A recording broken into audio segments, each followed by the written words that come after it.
Joining me now, independent political analyst and host of The Dive with Jackson Hinkle, the man himself, Jackson Hinkle. Thanks so much for joining us. It's great to have you. Thanks for having me on. Of course. So Jackson, what do you make of this tangled web that has been weaved? Is it not just insane? It's worse than influence peddling, as they said in that statement. I mean, this is just egregious corruption on full display.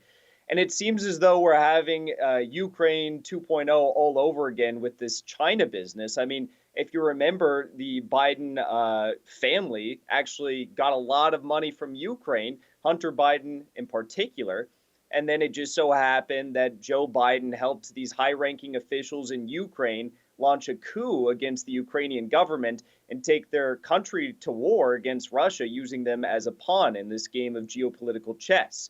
The same thing is happening in China. The Biden family profited immensely off of high-ranking Chinese officials doing business here in the U.S., and now he's helping these high-ranking Chinese officials try to weaken Xi Jinping by using Taiwan to go to war against Xi Jinping in China. I mean, this is the same thing all over again. Biden makes money. Americans and people all across the world, unfortunately, are going to suffer at the expense of his greed. Yeah, you're absolutely right. And I don't know how this is even acceptable. How is anyone okay with this? The establishment just keeps sending billions of dollars to a foreign nation while we have political uncertainty, to say the least, in regard to our own domestic economic policy. So what do you think is the strategy here? Why is this ultimately happening? It's ultimately happening because, well, the Biden family loves to make money, and the globalist elite in Washington, D.C. and in London want to see Russia and China weaken. So they're using countries like Taiwan or to places like Taiwan and countries like Ukraine as pawns against, the strong nations that pose a threat to the U.S. and our economic hegemon.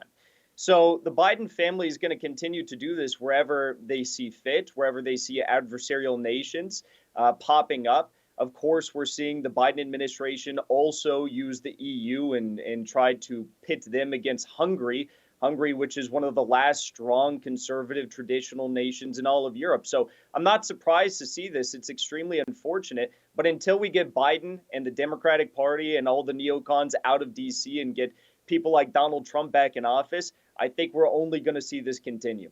Yeah, I totally agree with you. It's very sad and very scary.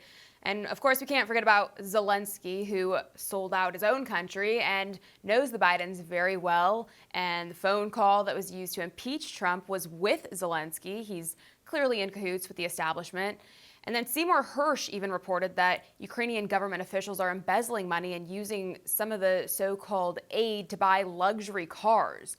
I mean, these claims are absolutely worth investigating further, I would think. But of course, the mainstream media doesn't even report on anything going on here. What's your insight into this?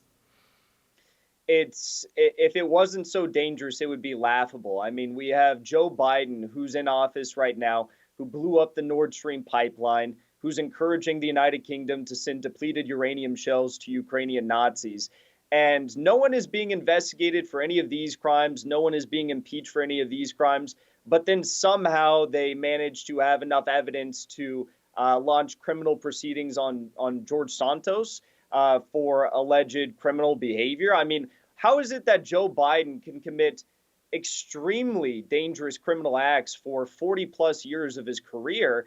And of course, now the pinnacle of being president of the United States, and no one is even challenging him. I haven't seen a single Republican in office right now introduce articles of impeachment over his bombing of the Nord Stream pipeline, which is just baffling to me.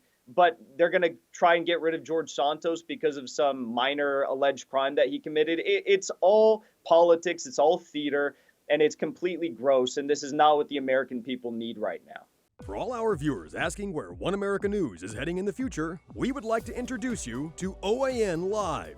OAN Live is the best way to stay up to date on all of the hard-hitting, straight-shooting, national and international headlines. And the best part is, OAN Live is only $4.99 per month. All the credible, honest, unbiased reporting One America News offers at a fraction of the cost of cable. Just go to OANN.com to easily sign up for OAN Live and stay informed.